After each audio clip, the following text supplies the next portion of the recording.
To talk more about this now with our Washington correspondent, Fraser Jackson. Fraser, this debate will be a first chance for voters to see perhaps both men side by side in a long while. How have they been preparing?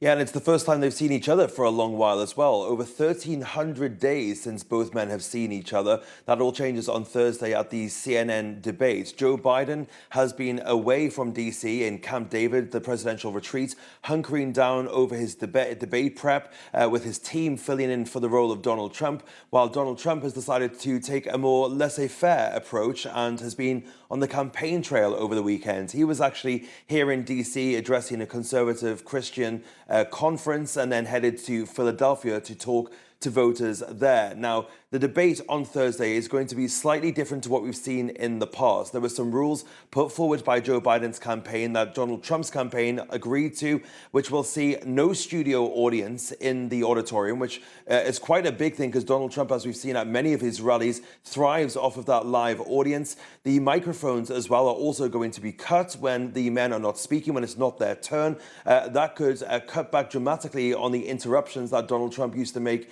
at some of the debates. Whether we will still see that just off mic remains to be seen. And also no notes are going to be allowed to be taken onto the stage. The men will only be given a notepad, a pencil and a bottle of water at the podium as well.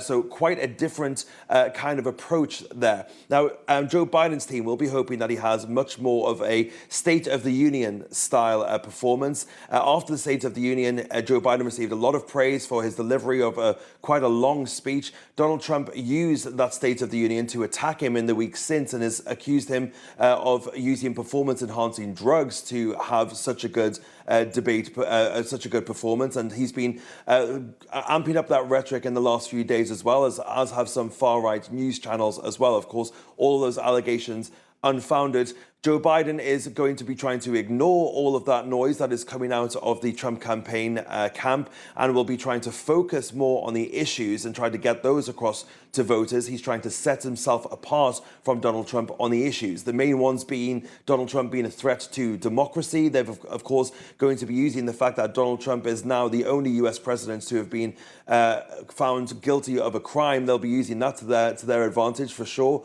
And of course, the other big thing that they're going to be putting forward is their abortion debate as well. Abortion is a key cornerstone of Joe Biden's re-election bid. He is quite often said that every time abortion has been on the ballot across the United States, even in deeply conservative places like Kentucky and Kansas, that abortion rights have won out every time. Donald Trump, for his part around abortion, has been much more tiptoey and hasn't really come down precisely on where he stands on the issue. He has gone back and forth, saying that it's a state issue. So that will be something that Joe Biden will probably be looking to nail Donald Trump down to. Fraser, what are the polls saying going into this debate? How are the two men polling at the moment? And will this debate or these debates have an impact on that polling? Well, the last couple of days have been good news if you're the Biden campaign. For the first time this year, Donald Trump is now behind in the polls. If you look at the national average, Joe Biden leading by just a couple of tenths of a percentage point, so well within the margin of error, it must be said. But the debate gives both men a chance to set forward their visions for the future and try to change the minds of any undecided voters. Many have argued, however, it must be said as well, that both these men are well known to the American electorate. Therefore, how could there be that many undecided voters? But both men believe that there are still people that could be changed to their side.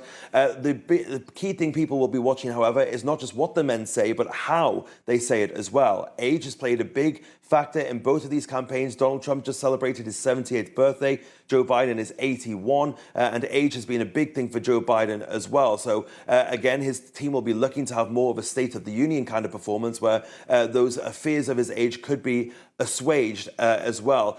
Donald Trump, when you look at who Donald Trump will be trying to bring into his party and his side of it, he's been criticized in the past by Republican candidates for not enlarging the tent. That was something Nikki Haley accused him of, but Donald Trump has been in more battleground states trying to pick up those undecided voters. Another way he could do that would be with his vice presidential nominee pick as well. He said he's not going to reveal that until the conventions in July, but we're now down to what we believe is three people Donald Trump has to choose between. One, Doug Burgum, Newsom, who was also running for president but dropped out. He's the governor of North Dakota and a multi-millionaire. Donald Trump said to be quite fond of him. The other two people, more well-known, it must be said, to the American electorate, two senators. One of them, J.D. Vance of Ohio, who previously was critical of Trump. In 2016, he called him America's Hitler, but he has since changed his views on Donald Trump and now could help Donald Trump pick up rural voters in places like Pennsylvania, Michigan, Wisconsin, as well as some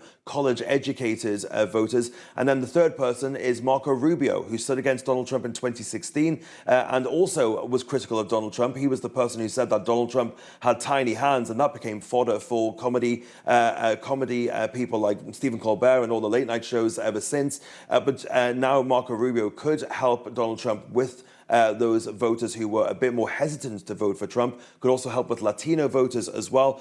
So a lot to look out for over the course of the next month. And of course, whether the debate will move the needle on any of these things remains to be seen. We're going to be looking out for that over the next couple of days. All right, Fraser, thanks so much for that. And so good to check in with you to get the pulse of what's happening there in the U.S. in the run-up to this debate and the presidential election.